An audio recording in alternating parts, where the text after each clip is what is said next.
Pemirsa, sebelum kita menyaksikan kembali jalannya sidang vonis obstruction of justice di Pengadilan Negeri Jakarta Selatan dengan terdakwa Arif Rahman Arifin, kita akan berbincang terlebih dahulu dengan Ketua Harian Kompolnas, Pak Beni Mamoto. Selamat siang, Pak Beni. Selamat siang. Baik, Pak Beni, jika kita melihat jalannya sidang vonis OOJ hari ini, apakah memang bisa dikatakan bahwa putusan sidang OOJ hari ini tidak lepas, Pak, dari hasil sidang ataupun hasil vonis Verdi Sambo, Pak? Karena kan Sambo sudah terbukti bersalah, artinya semua terdakwa OOJ ini juga bisa dinyatakan terbukti bersalah. Tinggal nanti kita menunggu hasil vonisnya saja, seperti itu, Pak Beni. Ya, jadi memang kita melihat proses persidangan ini satu persatu berjalan dari mereka yang terlibat dalam OOJ. Nah, memang yang sudah lengkap itu Verdi Sambo ya, dari pidananya sudah, kemudian dari etiknya sudah. Yang lain ini ada yang sementara pidananya sedang berjalan dan etiknya belum. Jadi ini nanti kita tunggu dari hasil vonisnya. Setelah sudah ada vonisnya, kemudian akan ditindaklanjuti dengan sidang kode etik. Baik, tapi tadi kita sempat mendengar ya bahwa hakim menilai ada perintah begitu dari Verdi Sambo kepada Arif Rahman Arifin juga ini soal hapus dan rusak CCTV. Artinya memang kultur siap komandan atau siap dan ini kan memang masih melekat ya di tubuh Polri. Anda melihat seperti apa, Pak Beni, terkait dengan penilaian hakim tadi?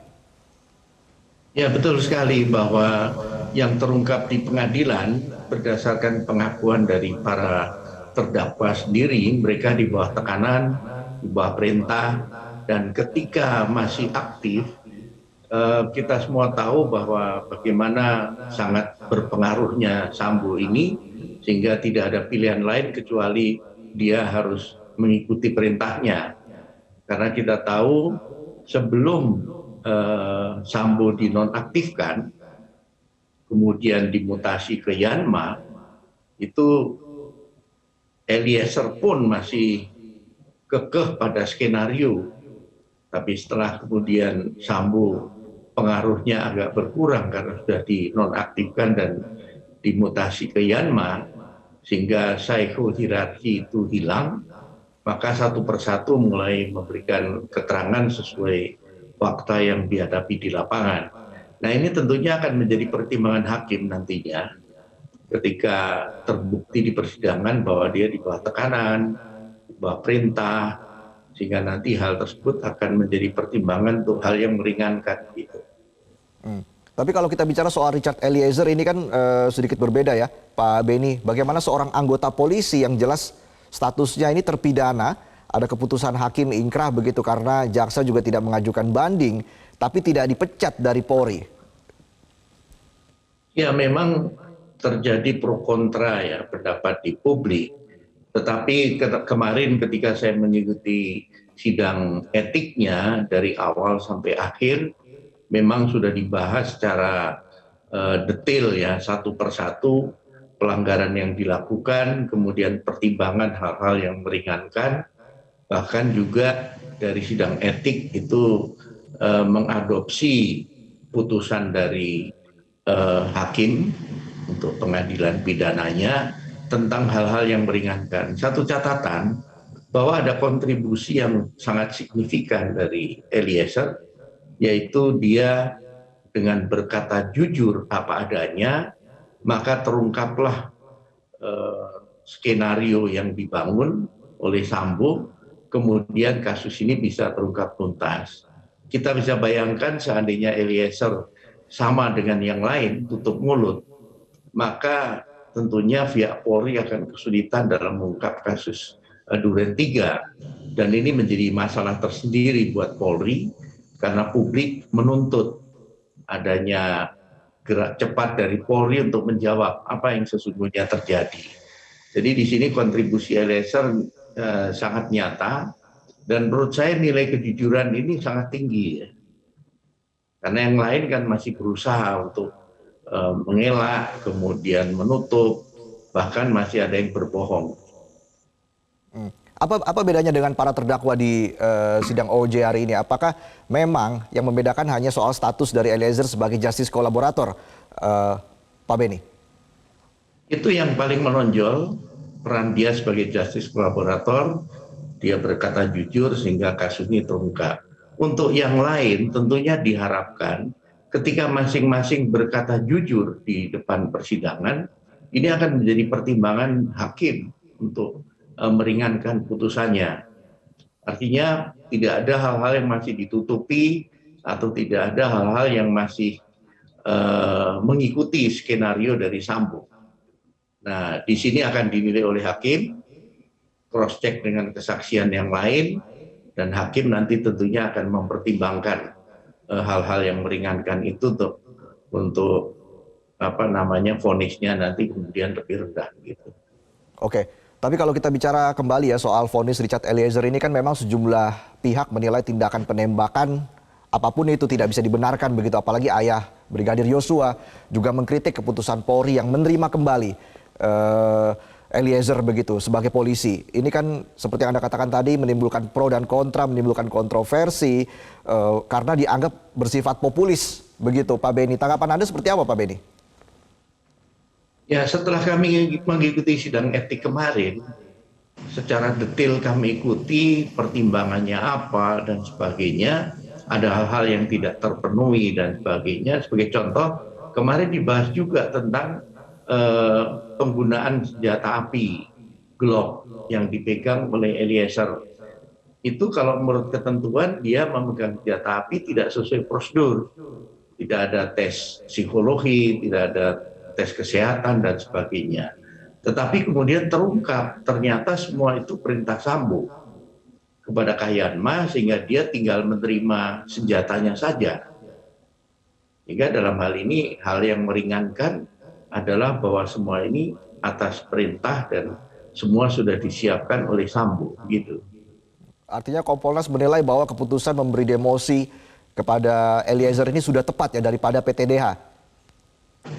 Iya, jadi pertimbangannya kan banyak juga ya, diantaranya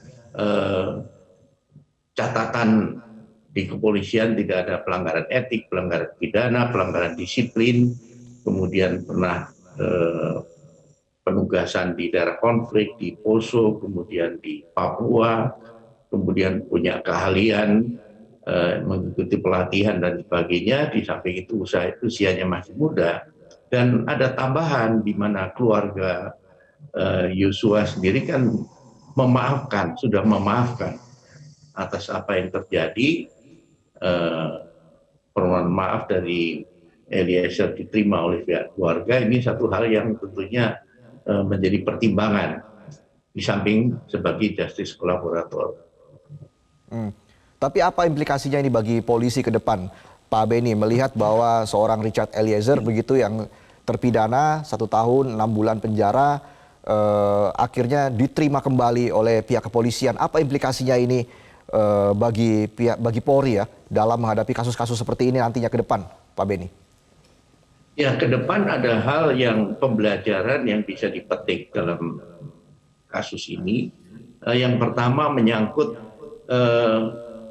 anggota perlu berani menolak ketika ada perintah yang melanggar norma hukum, norma agama, dan norma kesusilaan.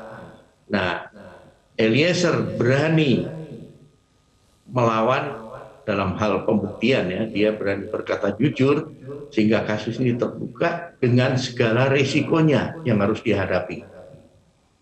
Nah, ini dia ambil risiko itu dan dia memilih untuk berkata jujur. Ini bisa memotivasi untuk anggota ke depan. Sekali lagi, kalau ada perintah atasan melanggar norma hukum harus ditolak. Dan di Perpol nomor 7 tahun 2022 juga sudah diatur agar segera melapor kepada atasan yang memerintah perintah yang melanggar norma hukum tadi. Jadi ada pembelajaran yang menurut kami dalam rangka reformasi kultural Polri ini menjadi penting. Tapi apa dampaknya bagi vonis Eliezer ini terhadap sidang OJ hari ini, Pak Beni, kalau kita lihat kan ini sama-sama juga menerima perintah begitu hakim, ada penilaian hakim tadi bahwa para terdakwa di sidang OJ ini termasuk Arif Rahman Arifin ini ya, juga menerima perintah jelas dari Verdi Sambo, Pak Beni. Betul, jadi ini tentunya nanti akan dilakukan sidang etik, kemudian di sana akan dibuktikan masalah pelanggaran etik yang dilakukan, kemudian hal-hal yang meringankan apa saja. Sebagai contoh kan beberapa ini para junior muda yang masa depannya masih panjang, ada yang lulusan terbaik dari Akpol, kemudian selama ini tidak ada catatan negatif dan sebagainya. Ini tentunya akan menjadi pertimbangan dari majelis sidang kode etik nanti. Pak Beni, satu lagi Pak Beni, yang juga menjadi kekhawatiran publik begitu ya, bahwa ini soal keamanan diri seorang Richard Eliezer jika kembali ke Polri. Apakah memang ada potensi seperti itu Pak Beni, ancaman-ancaman bahwa memang jika seorang polisi begitu yang membuka borok dari polisi itu sendiri dan akhirnya kembali diterima lagi oleh Polri, bagaimana Kompolnas mengawal ini agar resiko-resiko terkait dengan keamanan Eliezer juga bisa diminimalisir atau dihilangkan sama sekali Pak Beni? Ya, kami memang sudah rencana akan bertemu dengan Kadif Propam, kemudian dari ASSDM, kemudian Kapolri Brimob untuk membahas masalah ini. Tapi saya yakin beliau-beliau pasti juga sudah mengantisipasi lah bagaimana penempatannya berikutnya setelah selesai menjalani hukuman. Ini menjadi penting. Kalau bicara ancaman sih, potensi ancaman semua anggota Polri juga ada potensial untuk dapat ancaman dari pihak-pihak tertentu. Hanya pihak-pihak yang tidak suka atau yang mungkin merasa sakit hati. Tetapi sekali lagi pihak Polri pasti sudah mempersiapkan segala sesuatunya. Catatan yang penting di sini adalah agar Eliezer betul-betul menjadi contoh ke depan, tidak mengulangi perbuatannya, dan dia bisa mengambil hikmah dari peristiwa ini. Dia masih diberi kesempatan oleh institusi untuk berkarya di Polri ini agar kesempatan ini tidak disia-siakan, malah justru tunjukkan prestasi yang maksimal begitu. Baik, terima kasih Ketua Harian Kompolnas Pak Beni Mamoto sudah bergabung bersama kami di Breaking News Metro TV.